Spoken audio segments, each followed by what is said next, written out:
बच्चे जवान हुए तो उनके हाथ में हंटर था मर्जी का। मैं तो सारी जिंदगी सिर्फ गेंद ही बना रहा सलमा, बैट तो दूसरे थे। कभी तकरीम का चौका मार दिया, कभी छक्का। हम स्क्रीन में बैलेंस आया। मैं तो आपको एक मजमे से पकड़ के लाई थी, बच्चे आपको पत्थर मार रहे थे। क्या हालत थी उस वक्त आपकी? बुरी हालत थी, कपड़े पाटे हुए, एक पांव से नंगा, बुखार चढ़ा हुआ। मैं मानता हूं, मैं कब करता हूं, बुरी हालत थी। और तू खुद ही तो मुझे वहां से छुड़वा कर लाई थी। फिर मैंने आपको नहलाया, धुलाया, बंदा बनाया। मैं मुकरता हूं सलमा, सच्ची बता, मैं कभी मुकरा हूं तेरे एहसान से?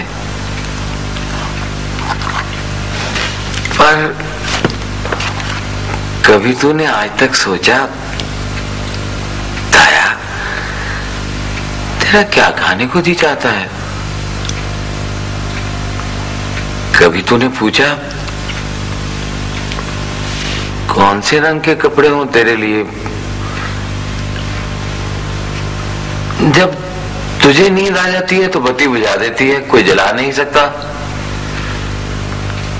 जिस वक्त तू खाना चाहती है उसी वक्त खाना पड़ता है, ठहर के नहीं।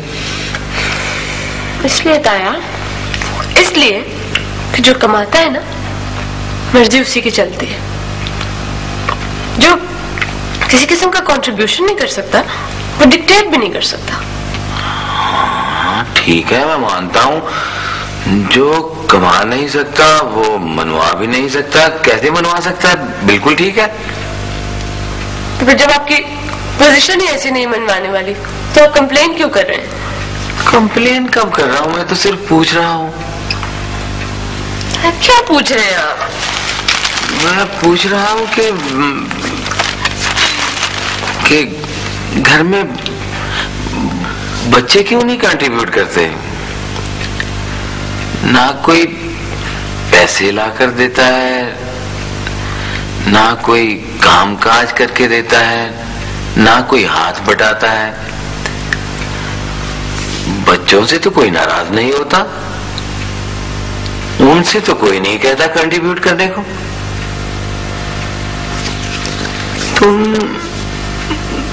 तुम इस बुढ़े को वैसे नहीं रख सकती, प्यार से बच्चे की तरह? बच्चे की तरह? हाँ, बच्चे की तरह। बच्चे तो इतने प्यारे होते हैं, उन पे तो इतना प्यार आता है, उनके बगैर तो घर वीरान होता है। और बुढ़ा बुढ़ा तो बोझ होता है घर का, माशरे का बोझ, जवानों का बोझ। ले सलमा, अब तेरी बात समझ में आ गई बेटा, सारी बात समझ में आ गई। अब तक तो मेरा यही ख्याल था कि तू मुझसे बहुत प्यार करती है, अपने सर पे बाप का साया समझती है, लेकिन वो मेरी भूल थी, हिमाकत थी। लेकिन बेटा अब तेरी सारी बात समझ में आ गई। आज सारी बात ही समझ में आ गई बेटा, मैं समझ गया, सब कुछ समझ गया मैं।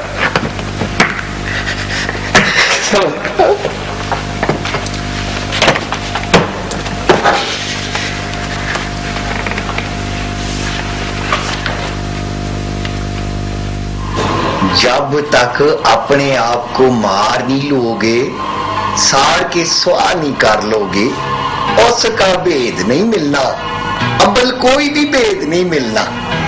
पुराने को मारना पड़ेगा ते नवे को जन्म देना पड़ेगा। पुराना रास्ता, पुरानी सोच, पुराना वजूद, पुरानी आकड़, पुरानी शेखी, सबको खत्म करना पड़ेगा। चिता में डाल के भस्म करना पड़ेगा। ये जौनसियां बढ़िया बढ़िया दरगाहां और आस्थानियां पर आग सुलग रही होती है, माच लगा होता है, चिता रोशन होती है, उसकी राख ले ले की जा रहे होते हैं भोले लोग, पुड़ियां बांध बांध के। राख नहीं ले जानी होती मेरे सोनियो, मेरे पापियो, वो आग ऐस वास्ते जल रही होती है, लकड़ ऐस लिए सुलग रही होती है, चिता ऐस वास्ते शोले निकाल रही होती है कि आने वाला उसमें अपने पुराने इत्काद, पुरानी चाले, पुरानी आकड़, गुरूर, तकब्बर आग में फेंक कर उनको भस्म कर दे, स्वाह बढ़ा दे, मिट्टी कर दे और एक नवा जन्म लवे, एक नवा जनावर पैदा हुए राख से, नवा चूचा, नवा पखेरू।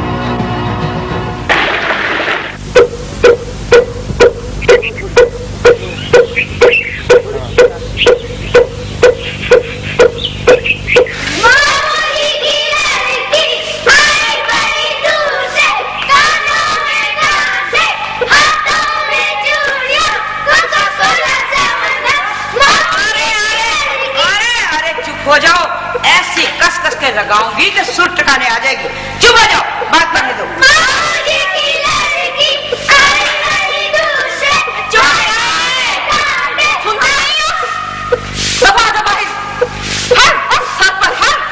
सर पर बाप ने तो धक्के दे दिए कि जाके औरों का सर खाओ, खुद तो ऐश में रहा और मुझ नकर्मी को धकेल दिए खोतों की फौज में। रजिया, ओए रजिया, चिड़ी के पोर जैसा तो इन बच्चों का दिल होता, तू शेरनी की तरह दहाड़ रही है। जा काका, बाहर खेलो, परौने आने वाले हैं, कितनी बार सफाई करेगी बेचारी। हाँ, तू बैठा लस्सी पीता रहे, 10 दफा कह चुकी हूँ कि जाके मुर्गी ले आ, मुर्गी ले आ। कब उसके खम्भ उतरेंगे, कब बोटियां होंगी और कब पकेगी। ओहो माँ, हांडी में जल्दी पक जाएगी, तू क्यों फिक्र करती है? हमारे पास तो वैसे मसाले भी नहीं होते, पता नहीं शरण को पसंद आए भी कि ना आए। कद्दू का हलवा तो मैंने ऐसा पकाया है, ऐसा पकाया कि उंगलियां चाटती रह जाएगी। सलमान, अब तो उठ जा, खुदा के लिए बड़ी देर हो गई है। तू फिक्र ना कर पली, लोग ऐसे